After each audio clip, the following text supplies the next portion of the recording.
excuse me, we're going to go ahead and get started. So hello, everyone. Thank you so much for taking the time to join us for this month's Detect to Protect webinar. My name is Kim Schofield. I'm from Stamus Networks, and I'll be hosting the webinar today and managing questions at the conclusion of our call. So today on our session, we have Mark Durrett with us. He is our CMO, and also Peter Manev, our co-founder and CSO at Stamus Networks. So just a reminder that we are recording the webinar today, and we'll send a link out to you early next week, along with the slides that we're presenting today and any additional materials. So if you have any questions during the webinar, we would ask that you please wait till the end of the presentation. Type those into the Q&A window, which can be found at the bottom of your Zoom screen. So with that, I'm going to go ahead and hand things over to Mark. Well, thank you, Kim, and welcome everyone. So today we are going to cover some exciting new developments in the Stamus Security Platform, and Peter's going to give a live demonstration of all of these capabilities, which I think is going to be super exciting for everyone. But because we don't really know the background of everyone on the call, we thought we'd start with a little bit of background on sort of why we're doing what we're doing, a little brief introduction to Stamus and the Stamus Security Platform, and then we'll reserve a ton of time for Peter, I promise, to do his demonstration. So first question is, why would we monitor networks at all? And really, the short answer is it just gives you the best visibility into serious threats and unauthorized activities that are happening in your organization. You can monitor cloud and on-prem workflows and coordinate and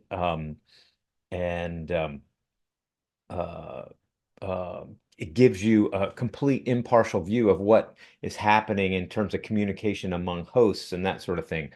And then you're going to hear this a lot today, but it's also the best and only way to observe activity in heavy OT environments or IoT environments or places where bring your own device is very prevalent.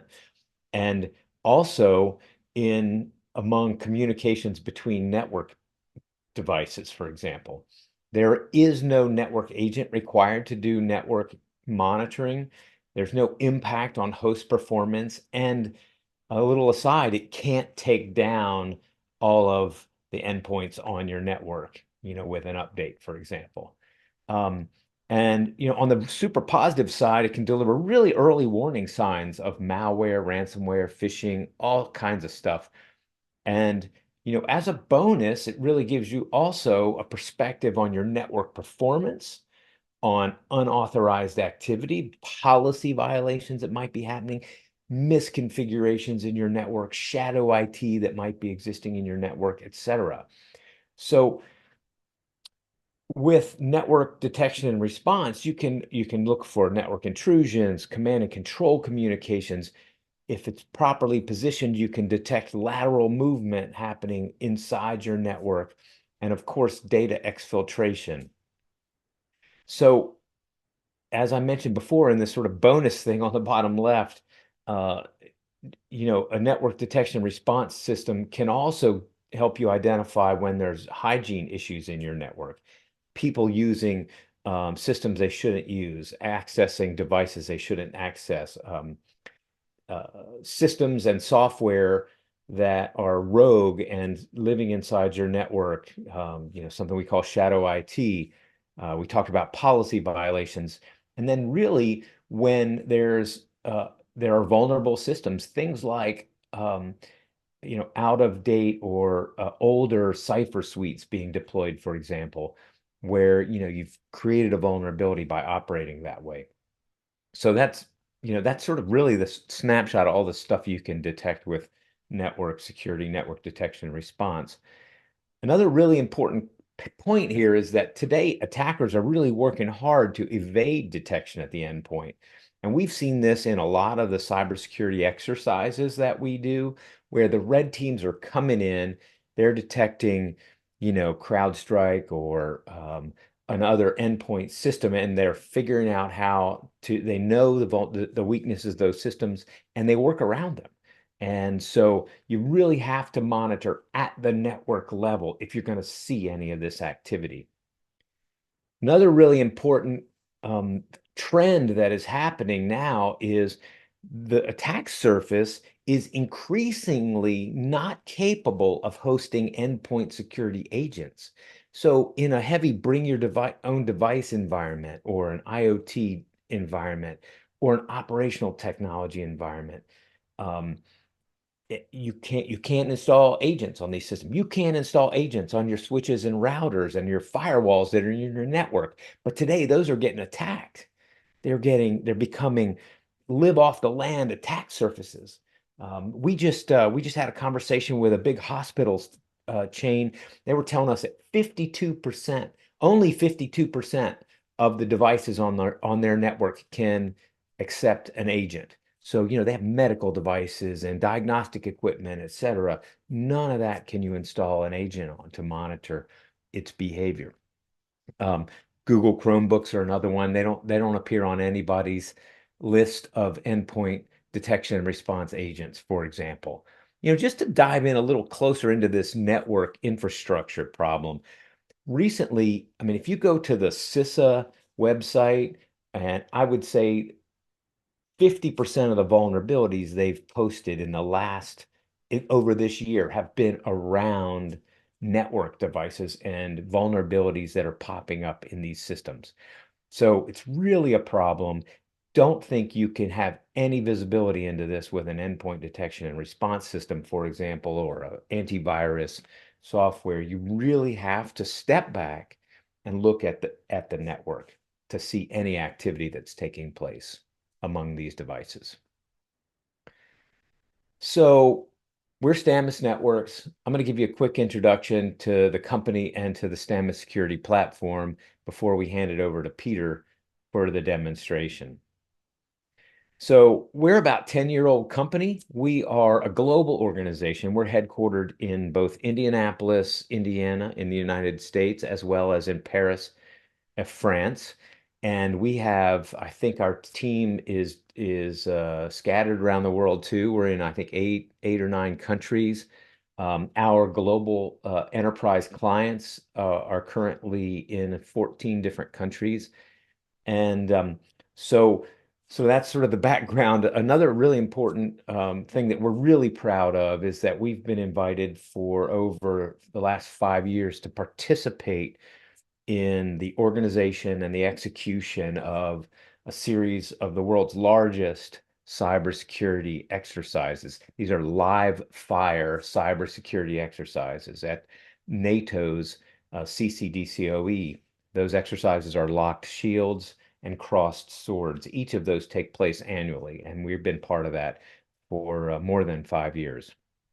The company got its start in open source, and we're proud of our open source heritage. In particular, we have probably the greatest experience and expertise in Suricata, the network security monitoring engine that is managed by the OISF. Our team are experts in that, and we built our entire solution on top of that. And we contribute routinely to the open source community, not just Suricata, but then tools that help others help defenders in general through open source tools. On the right here, you can see examples of some of our current customers. They're in, as you can see, finance, government, education, critical infrastructure. We have a number of managed security services providers, et cetera.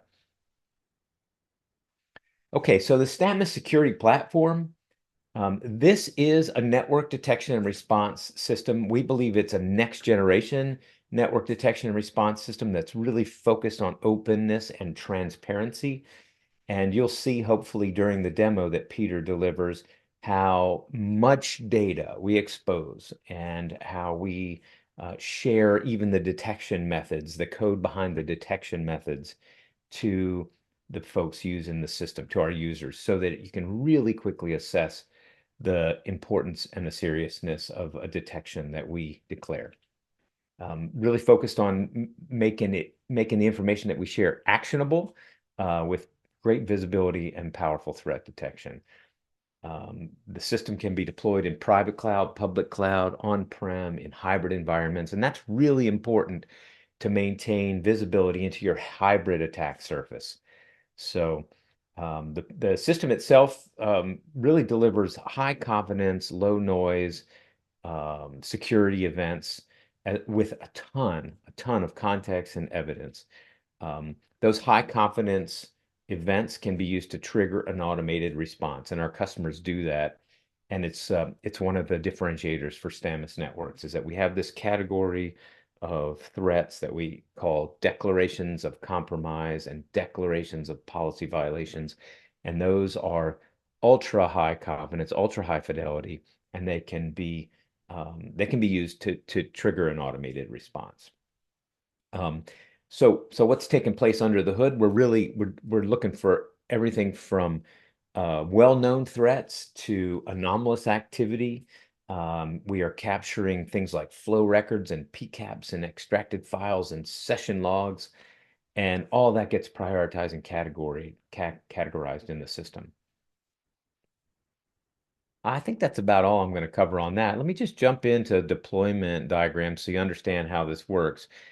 It's a two-piece system. There are probes that monitor the network activity. Those probes sit someplace in your network, typically a choke point where sit off a span port or a network tap, get a copy of the traffic, and then do a lot of actual threat detection, a lot of logging, deep packet inspection, et cetera, takes place on that probe. And then the telemetry from those systems is fed into our Stamus central server that does additional high-level analytics, additional layer of detection and prioritization, and it serves the user interface, it serves the interface to the APIs, et cetera, into the entire system. Now, you can see at the bottom, these probes can be deployed in multiple places, in a headquarters, in a data center, in a private cloud, public cloud, and even on the factory floor, for example. And so you can the probes and the central server actually are software. They're software products. You can buy them from us in an appliance, a pre-configured appliance that is, highly tuned for that system. But you can deploy these things anywhere in your environment. So you can see the Stamus central server that could also be on-prem, but you could host that in a public cloud, for example, and a lot of our customers do. Now, the Stamus central server, I mentioned it serves up the user interface to the system, but it also is the key integration point for response and for data extraction from other things like a SIM. In terms of automating the response, the system can send out after it's detected one of our high fidelity events, like a declaration of compromise or a declaration of policy violations. It can send a trigger into a SOAR or a ticketing system or a simple Slack message or an email. But it can also initiate an action as part of that. So in early August, well, it's still August, barely. On August 1st, we announced the general availability of our latest software release that we call U40 or Update 40. And we added a bunch of new stuff here. Attack surface inventory, this concept of declarations of policy violations. You heard me mention declarations of compromise. That is an ultra high fidelity, as one of our executives likes to call a pants on fire event. Like, you better drop everything and go investigate that because it's really serious. We have taken that concept and created declarations of policy violations, which have the same degree of confidence, but represent something that's maybe a little less serious, but you definitely need to look into it if you've decided that this is a policy you care about.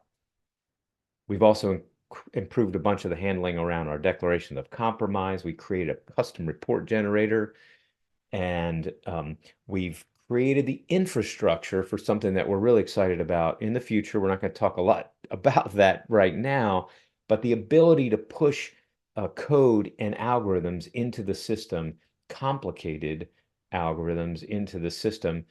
And so we created the infrastructure for that so that we could update some of these complex algorithms on the fly, like we do with threat intelligence today, like we do with signatures, etc.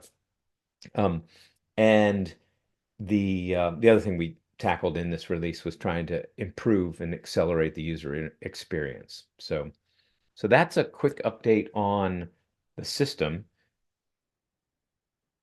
Any questions come in yet, Kim? Should we keep charging forward? Nothing yet. I think you're okay to Okay.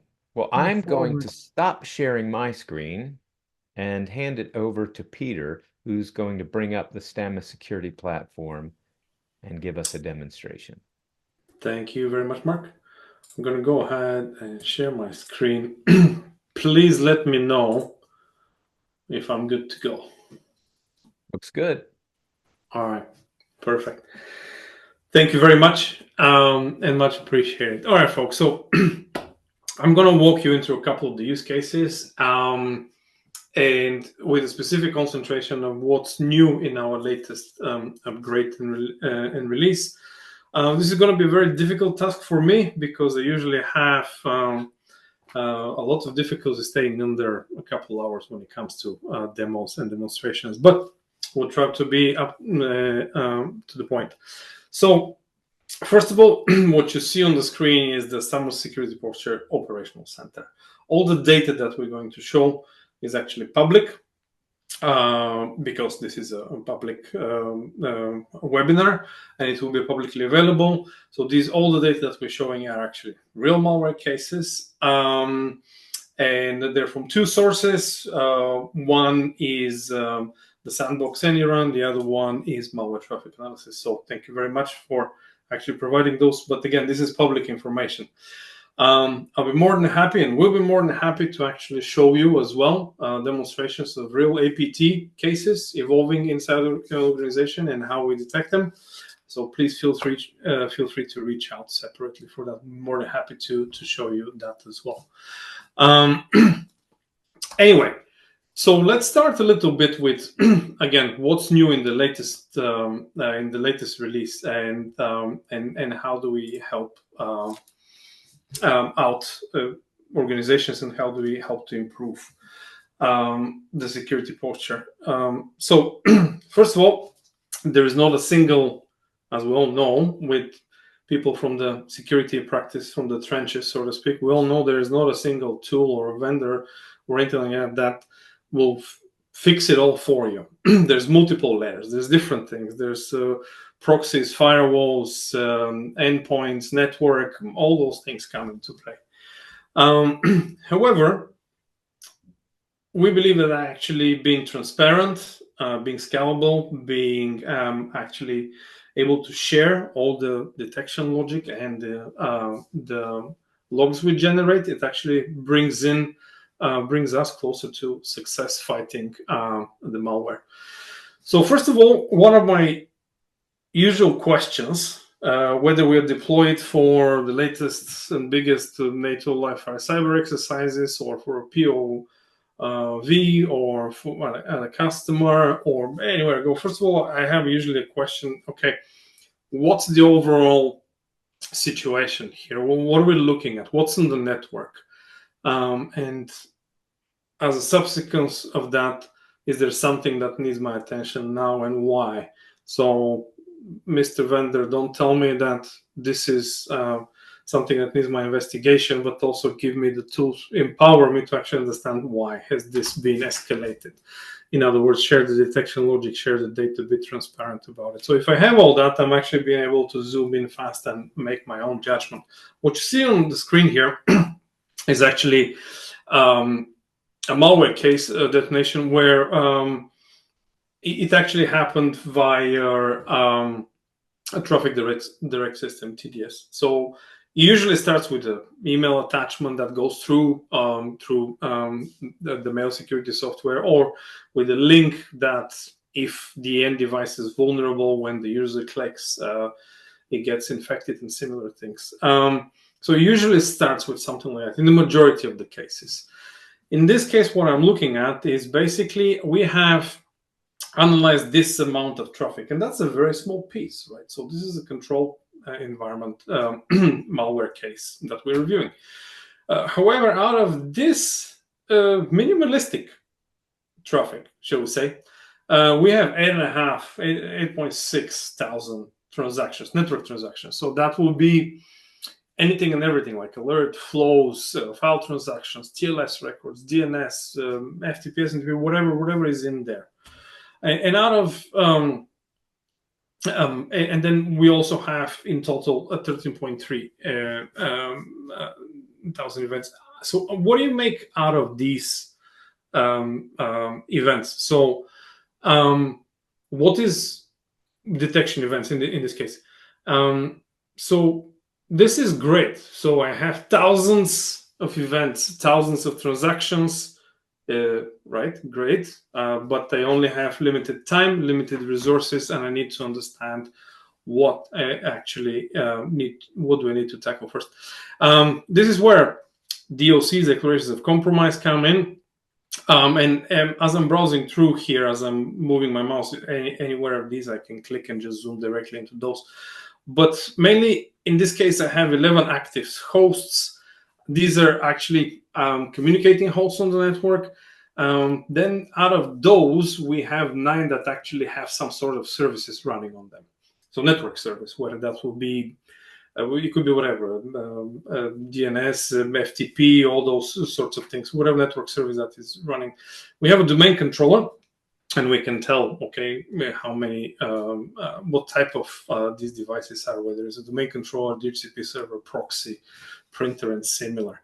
And what we're looking at is basically 6 kind of compromises with 1 impacted asset. So this is what needs my attention. And here I have actually the actual declarations of compromises.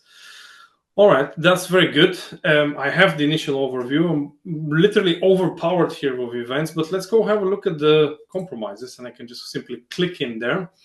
And what I can see here is in the affected host in this case, first of all, I have the last logged in user that we've seen is an administrator, or at least so it seems by the account name.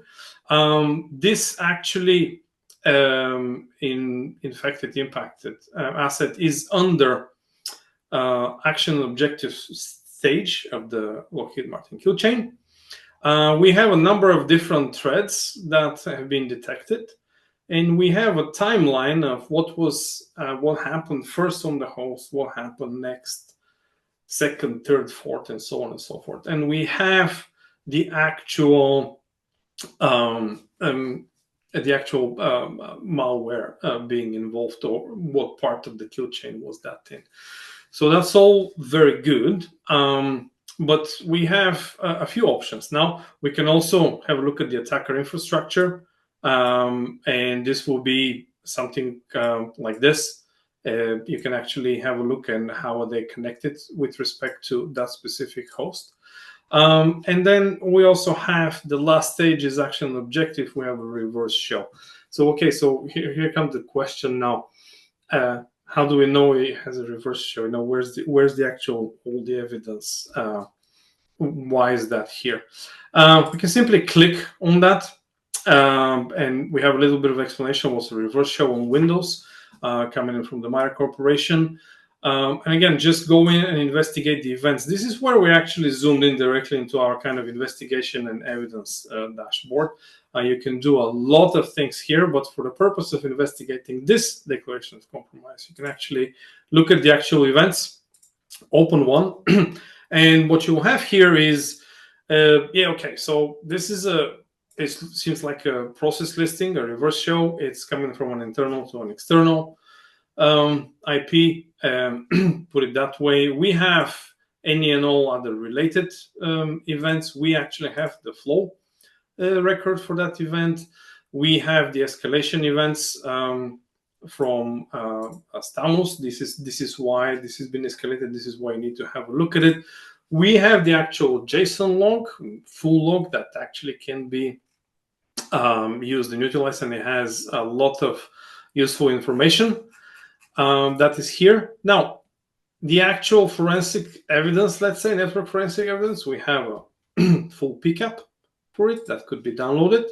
And this is a deduplicated PCAP. So in other words, if those steps of event happen, let's say multiple times, those PCAPs will be deduplicated. So this allows us to save a lot on storage. So here's my PCAP downloaded. This here is what's the detection method. Okay, so why was something escalated to me? What's the reason? With an actual explanation and the actual detection method. So detection methods can vary. It can be many things. It could be we have homoglyphs, signatures, and also in all those different categories. In this case, it is explained, clear, what the detection method is, where, or here's all the evidence, all the PCAP. Here is the actual log, all the surrounded events, and a synthetic, like high-level overview of that actual event, what and how it happened. So this is a very quick walkthrough, but I go from actually something escalated to the actual evidence, if you will, the actual PCAP with it right away. So there's no going to other systems or trying to figure out, okay, my PCAP is at one place, my logs are at a different place, and I have 3 other systems that I need to correlate. No, everything is there, available. Now, everywhere I actually clicked in the so far during the demo, and everywhere I'm going to click on the user interface, we have a REST API call, so everything could be automated. As a matter of fact, we have customer and different exercises or POV that we're going to where we actually use the user interface to set it up and then let it roll, hook it up to like, for example, XOR or automation response systems. And we have other cases where we're actually actively using it for hunting and all that stuff. So everything is actually possible to automate and, of course, customize. Now, one of the new things also introduced in the latest release is the so-called inventory, or we actually basically call it attack surface inventory. So what does this mean? Well, we're actually showing what, via a way of host insights, we're showing what we've seen on the network. This is non-judgmental, regardless of what transactions are and events are. We actually make a picture for each host. What it is, we automatically label it just because the way it behaves on the network, we can tell what this is.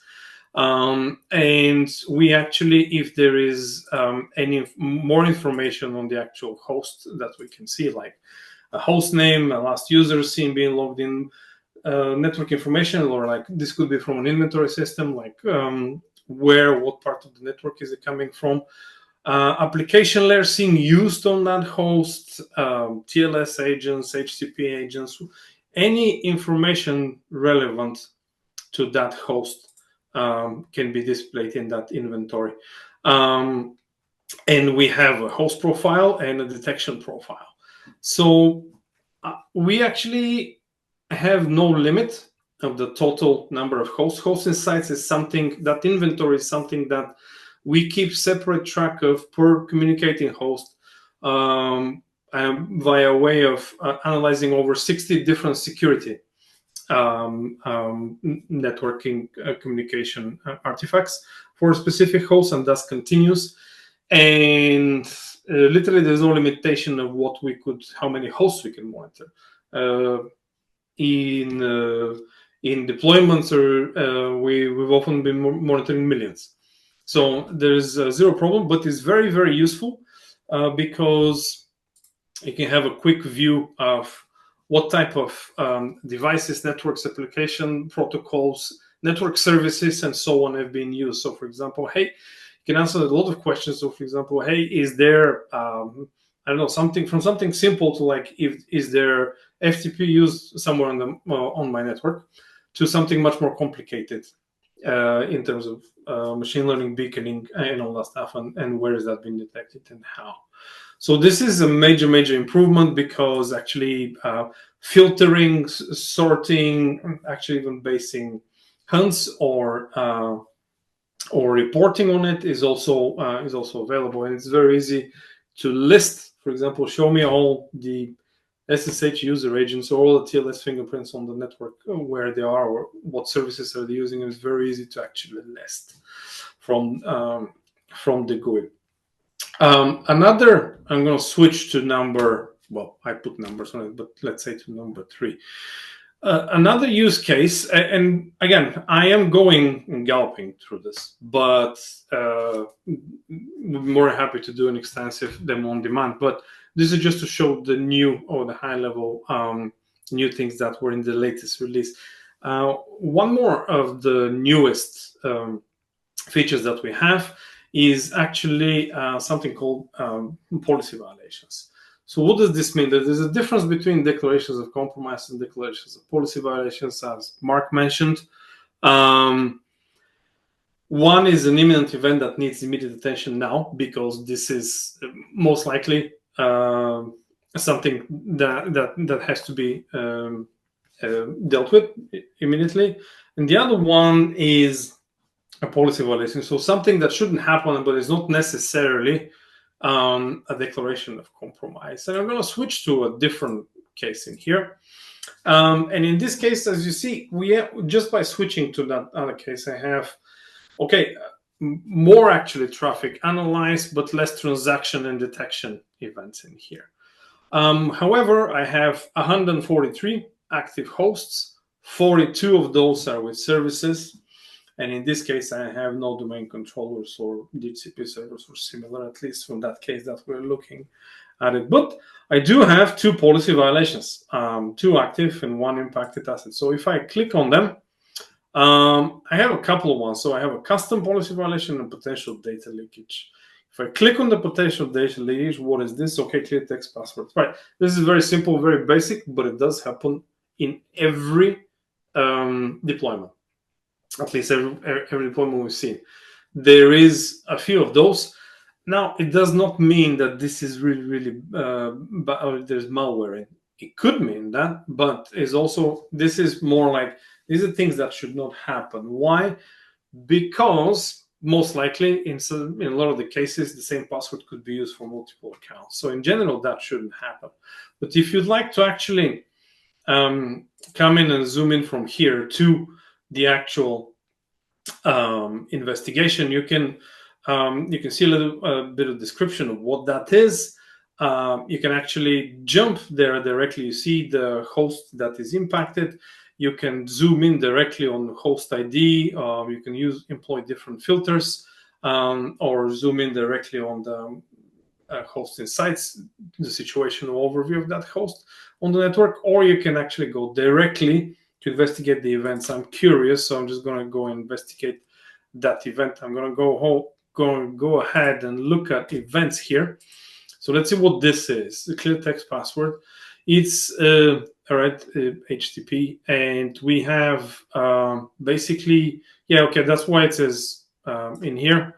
So we have a basic authorization going on. If I maybe try to spin up CyberChef just to see what the password is, or the authorization rather, because we do have that in the in our system as well.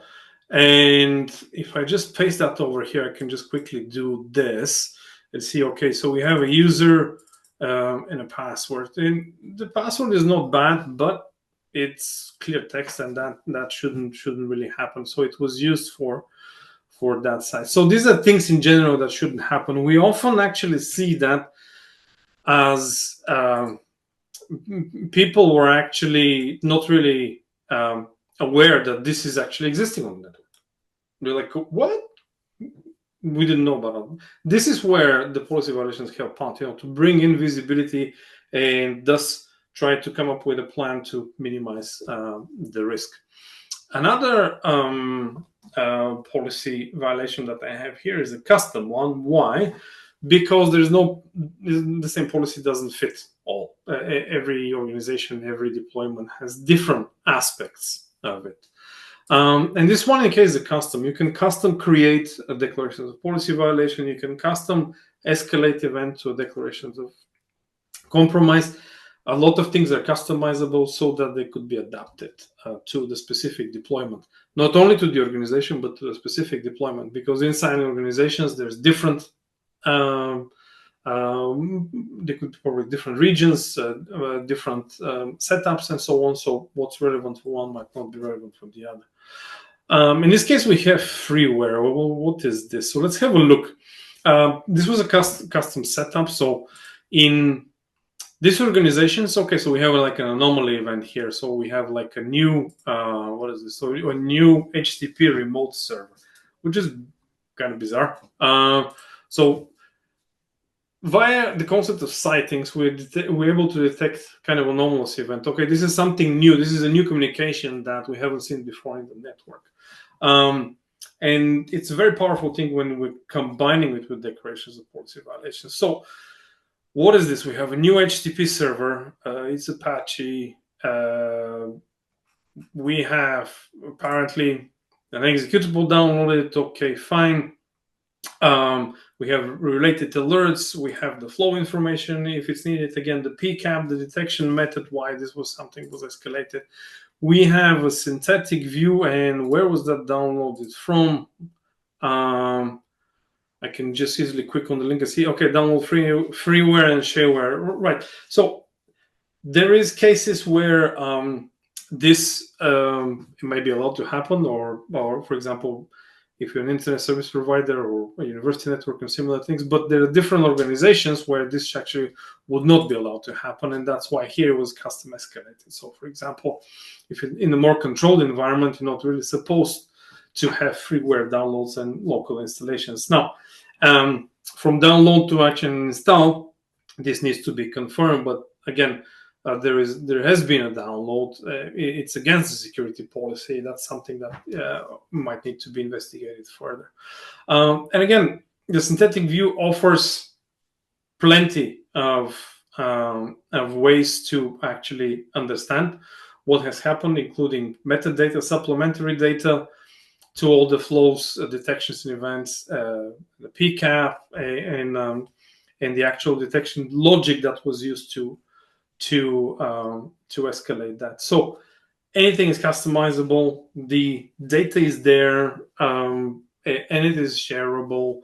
I would like to talk a little bit about, since we're talking a little bit about like inventory and actual response. So in an inventory, there could be a lot of hosts. So for example, in this case here, I don't know, there's 143 or something, but it could be a different case where it could be a lot more. So I'm going to switch to another case here, and this is over 6,000 hosts in here. Where the inventory comes in very handy is because these are all public serving hosts, but we've seen that these hosts actually and analyze that they're doing, for example, in this case is FTP, and it's very easy to say, hey, via the so-called filter sets that we have, it's very easy to say, to come up with your own detection logic or your own escalation logic and be like, is there actually FTP on my network? This is just an example from a malicious infection, but like, yes, there is plenty. Well, that's not usually, that's bizarre. That shouldn't usually happen, but that could be used for automatic escalation. So this is not allowed, and apparently it could be bad, but it also brings visibility, or in other words, better fighting chance. So this could be anything, could be used here, from services and counts to network definitions, which is actually an abstract way of connecting IPs to their functions. So for example, connecting networks to their functions, so let's say users or Wi-Fi guests, or accounting the second floor in the headquarters in, let's say, New York, and similar things. So it becomes very powerful to zoom in on different sections, customize the detection, and escalate only what's appropriate, so that you don't get overwhelmed. Because I'm going to switch back to the original case, as we saw, it could be crap load of events, and knowing where to start for them, what needs your immediate attention now is always helpful. One last thing that I wanted to show, well, no, second to last, apologies. One last thing that we added in U40 is actually reporting. And this is, well, this is a standard report anyway, but like, for example, it looks something like this, where you have a high-level overview. Okay, are there any impacted assets? Are there threats? And that's the case that I was just demoing. And you know what's going on my network, the HTTP servers, SMTP servers, SSH servers, FTP servers. Pardon me. Could be anything. You know, do we have networks with and without active hosts? Do we have actually self-signed certificates? Where are they? What is using them? What applications are they using them? You know, security analysis in terms of insecure ciphers or degraded ciphers, you know, anomaly events and all that stuff. So we have a really easy way to actually click a button and that will be generated, or it could be automatically generated daily, weekly, whichever way you want it. But the most important part here is that it is actually very revealing, very, very revealing, because it actually lists things that you probably didn't think they're there, but they might be there, or maybe you knew about it. But it's a very easy way of actually going through, showcasing, and looking at actually what is going on in my network, what's the impact, what's connected, what are the services, what are the hosts, what are the usernames seen there, what is actually going on the network, which could be really difficult otherwise, because you have to go to a lot of other systems, use a lot of other resources to come up with some sort of an automation and really a click of a button review of actually what is going on the network. Talking about response, and this is the last point that I'd like to actually to make out here. I think so far we have a few more minutes, so I'm going to go dive into it. Talking about response, there's many ways of response. Okay, we actually have a multitude of possibilities to respond. We can actually probably via webhooks or via REST API calls and similar things, we can actually talk to a security orchestration system. We can network quarantine a device. We can send a message to Security Operations Center, chat. It could be whatever, Discord, Mattermost, Slack, Microsoft Teams, you name it. So the response comes in many ways and variations. So that's the where we're also flexible as well. But we also have a public Discord chat where I'm going to share it on the screen here, where actually the Stamus Networks community, where we have a channel called Stamus Labs. Every now and then things will populate there, because this is actually public information that's coming out from our labs. Only public information and similar things, where you can actually see this is a declaration, policy violation, declaration of compromise. You can actually see what just an example of what the response could be. In this case, it's just a notification in the channel, in the SOC channel. So imagine you probably don't even need to log at the system. It will just notify you on a channel if something needs your attention now. And there's a great difference between a notification every single time something happens, and a great difference between, a threat on assets. Okay, so there's a new thing on this asset that just happened that it's escalated and needs your attention now. So as you can see, it's not verbose. It's not like bombardment, but it's actually only when it matters, because security teams are overloaded in general with a lot of information, with a lot of data, and yeah, a response is always resource intensive. As much as you can automate, the better, but it needs to be the right kind of automation, the right kind of data, and with the right kind of setup for a specific deployment. because there is no single one or single setup that actually fits all deployments. That just it's never been possible, to state the obvious.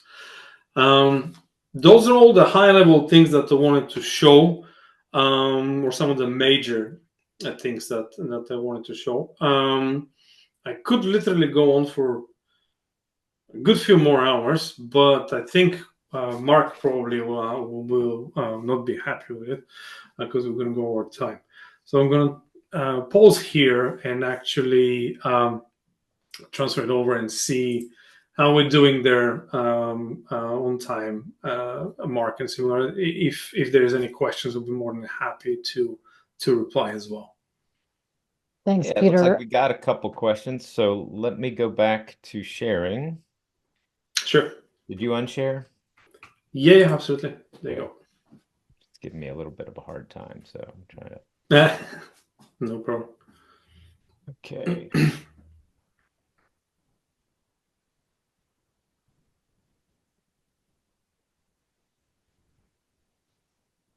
Yeah, so we don't have much more other than to just remind everyone that we do have additional resources available at the Stamus Network site. We have a vast resource library with white papers, videos, and tech briefs, etc.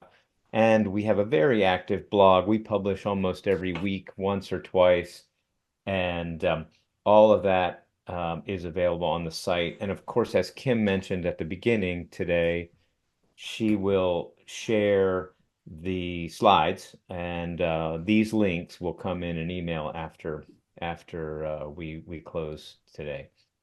So with that, let me hand it back over to Kim, who will manage our Q&A. By the way, great job, Peter. Thank you. That was awesome.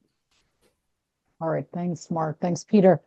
So I do have a few questions for you, Peter. So the first one I have is regarding the inventory and host view.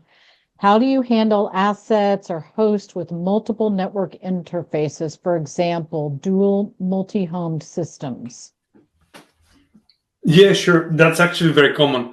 Those will be different communication points. So each entity network interface talking on the network will actually be evaluated also separately. So any type of communication coming in and out of there, or any type of services with that communicating interface will be analyzed separately. So is it fair to say that each IP address represents a host? Is that right, Peter? Or communication point, the host, yes. Communication point, okay. Yep. Great, thanks. Our second question is from Aaron, and he's asking if it's possible to create customized reports that can be targeted towards a less technical customer staff. Oh yeah, absolutely. Yeah. Definitely, because what I demoed was just one of the standard reports. The really cool and good thing about the reporting is actually it could be adapted and customized in any way, shape, or form. Simply because we have the data, is just a matter of what is relevant to you, what you want to see in there, and we have plenty of suggestions. So if we know that, so for example, if you know that as Aaron mentioned, the end user is not so technical, we can there's insight, we can put explanations, pictures, graphs with the data and with the actual visualizations and similar things. So all this could be adapted, and that's zero problem. It's very, very enabling. So that is no limitation whatsoever. We can customize and adapt the reports to whomever needs to actually review them. And it should be that way, because there are, for example, technical personnel is interested in one things. Security analysts, they're also part of the technical personnel, but let's say security analysts are interested in one thing. Network info operations are interested in different things. They want to know different things and similar things. And then you have the CISO. We might not be so interested in those technical details. We might be interested in much more high-level pictures. So all these things are should be possible and are possible with the Stamus Security Platform. Right. All right, so the next question we have, I'm going to throw this over to Mark, I think, is have you thought of an active response using generative AI? Yeah, that's a great question. And the short answer is yes.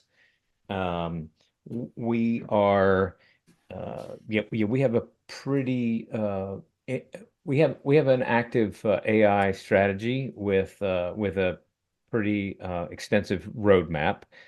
Can't unveil too much at this point, but generative AI is definitely part of that picture, and active response is a really important use case for that. So, so I would just say stay tuned, and if you are a current client, we can have an executive sync session and expose the entire roadmap to you. Excellent. Thank you, Mark. All right, so I have a few more, Peter. One was about on customized reports. So how could someone customize, use those reports for their own environment? Oh, there is, again, we're anti-black box. So in other words, the way the reports are generated, how they're generated, the code and all that, we can definitely share, and we are sharing that with any of our customers or users. So alongside with, we can explain how everything is working, and actually then sky's the limit, honestly, of what goes into that report. But yeah, the emphasis here is like, this is not hidden from the user. This is actually open to the user, and the user can actually see what and why was something generated, escalated in any way, shape, or form. So, and that's one of our great features, I think, in the security device. One of our benefits, because we don't hide details, and we share everything we do. So we'll be more than happy to actually walk you through and show how to customize the report to. We're doing that with any of our customers, actually. So zero problems. Excellent. Thank you. I just have a couple more. So how do you know what my company's policies are for detecting policy violations? I don't. Nobody does, I think. Neither we want to actually predict. We have certain things that shouldn't probably happen in a, let's say, corporate environment or similar things. But this is just to set the stage, put it that way. One of the greatest features, or one of our strategies as well, is to be able to actually adapt and customize to any organization, and inside the organization to any specific deployment inside that organization. Again, there is no one formula that fits it all. So we can go in, you know what your security policy is best, and you know what shouldn't happen, and things like that. So before actually a POV, or when we actually sit with a customer and say, okay, so just an example, list the 5 things that you don't expect and you should never happen on the network. And then if something like that happens, you'd like to be actually escalated or notified or put in the report. And that's where that's what we do. So for example, what is a policy violation for me or for my organization, just as an example, might not necessarily be the same for another organization. And thus here, the system needs to be flexible enough to be able to take that into account and be set up that way. That's it. Looks very simple. It's another story to do it properly, but the dilemma is very simple. We actually go in and we show the capabilities, and then we say, okay, let's actually make sure we also notify for any security policy violations that are not according to your policy, and we go over the list. Excellent. We have one more question. I think we have a few minutes, so I think we can go ahead and take this. Maybe we'll make this our last question, but this person would like you to go back to the attack timeline and explain a little bit more. about what you're seeing there? And I think Yeah, Mark will sure. probably have to stop sharing. Hey, Kim, real quick, there is another question from Aaron I that did popped see in, that. and we might want to tackle that one before we change Okay. screens if we're gonna Okay. have to. Yeah, good idea. Thanks for catching that. All right, so does Stamus have the ability to see common security policies configured among customers in different verticals, or is the specific customer policy configuration opaque from your point of view?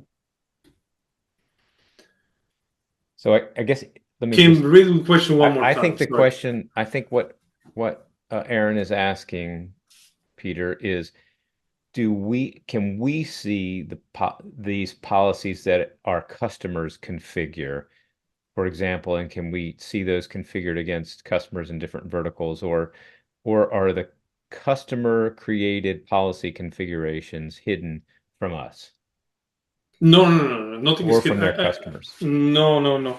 There is okay. Think of the anti-black box. There's nothing hidden here. There's no something happening behind that you cannot get to or cannot see an explanation of what and why. This is the one of the basic principles that should be implemented in security. At least that's what we do anyway.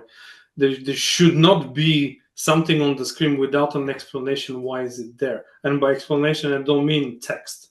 I want to be able to actually click somewhere and understand, or see an event and understand why was this generated. What made it generate, and or if something was escalated, what was the process or the formula that made this escalation. So from that perspective, no, So you can Peter, actually see Peter, and Peter, view that. I think it might be a little different, and maybe I'll tackle the answer. Yeah, okay. Sorry about that. Aaron, if you're asking whether we can see what the users create as custom policy violations on the user's side, the answer is no, unless you've invited us into your system.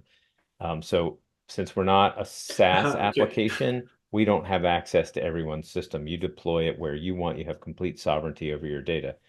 The other Correct. element of that question, which I'm not sure I quite understood, but it felt like it was asking if you're a user, can you see policy detections that another user has created? And at this stage, the answer to that is no. So this is not this is you create a custom policy violation and you own it. We don't see it. It's not shared with anyone. So if that was the angle that you were asking, then I just wanted to give it that dimension as well. Yeah, sure. Thank you, Mark. That makes sense. Thank you. All right, great. So you want to go ahead back to that last question that we have, unless anybody else comes in again. I'd say, okay, we got it. All right. I'll stop sharing. So let right. me remind you of that again, Yes, Peter, please. about the attack timeline. Oh, okay. If you could just review that and explain a little bit more detail. Yes. So, do you folks see my screen? Yes. All right, perfect. So let's say, as in this case, since we're talking about the attack line, we have a host that is pretty pummeled, looks pretty bad here. But if you actually click zoom on the compromise and look at that host, you'll see a timeline here. And this is specifically to declarations of compromise. So it goes to, again, this is a specific malware case. So it goes from the first time a threat was detected, the first time a kill chain was switched. So in other words, it goes from one step to the next in the kill chain and puts all those together. So actually, when you look at it, you can understand what happened first, what happened next, what happened third, how it actually evolved. So it's not only good for actually the incident response and the actual review, but it's also good for analysis when you're looking. I often also use it for that. For example, when you're looking at specific malware or detonation of something, what steps does it take until the final objective? So that's very interesting, and that's a very valuable piece of information and data. So in this case, we have traffic direction systems first, then we have a PowerShell, then we have a generic command and control, brochure loader, reverse shell Windows, and it's ending up with actually COBOL Strike, as is in a lot of cases the usual suspect. But it gives you an idea. Sorry, it doesn't give you an idea. It gives you exactly what happened and when. But it makes it much easier to track and follow. Okay, what did the malware do on this host? And then it's very easy to pivot from there to the actual evidence, where actually with a click you go into the evidence and you see the logs, the PCAPs, the detection logic behind it, and all that stuff. This is very, very powerful, as we often use it in a lot of deployments. It's often used and very helpful, because not in all cases everything happens within the same 5 minutes or within the same 1 minute. There are cases like that, but there is also a lot of cases where actually malware, especially when APTs are involved, it takes weeks to evolve in there, because they try to stay underneath the radar. So in a lot of cases, is when we're reviewing such cases, when we're doing incident response, it actually paints the picture very easily what happened when, and it helps us actually highlight, protect at first step instead of actually all the way through.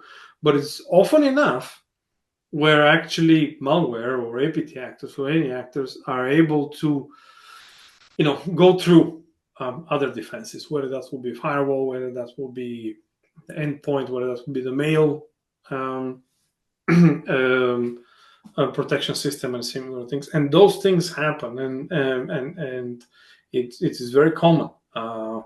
Everything has a purpose out of the whole security stack, but you cannot really lie to the network, because network is where it all happens. It all has to communicate in some way, shape, or form on the network. Whether that's going to be the internet or something else doesn't matter, but it will communicate over the network at some point in time. And that's where we have the capability and the visibility to actually do and draw the timeline to supplement investigation, to help the response, and all those things.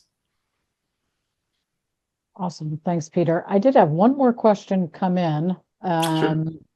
and everybody's hanging on still. So let's throw Okay. this last one out there, and then we'll wrap things up. So the question is, after you analyze the event's timeline, like what ways can you make a response for a threat that's detected?